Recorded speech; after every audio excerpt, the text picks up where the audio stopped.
Ito yung website na kung saan pwede ka mag-download ng libreng games sa iyong cellphone, laptop, or computer o sa iyong Android phones. Hindi mo na kailangan bumili ng Windows software katulad ng games, ay andito na. Libre mo lang itong ma-download. Makita mo naman dito sa taas kung anong application gusto mo pang download.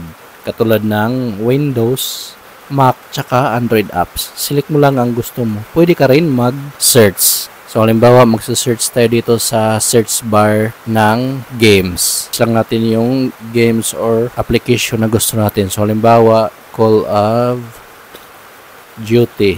Then, search natin. Ayan, so, lumabas na yung Call of Duty. So, merong Call of Duty Modern Warfare. Then, scroll down lang natin. Black Ops, My World War, Black Ops. So, lahat ng version ng Call of Duty ay andito. Ayan. And so, pwede ka rin mag-search ng, halimbawa, yung Windows 11. Windows 11. Ayan, so ito na siya. Lumabas, Windows 11 pre-activated. So, meron ding Windows 11 Pro with Microsoft Office. So, halos lahat ng application na may bayad ay ma-download nito ng libre. Ang site pala na to ay filecr.com.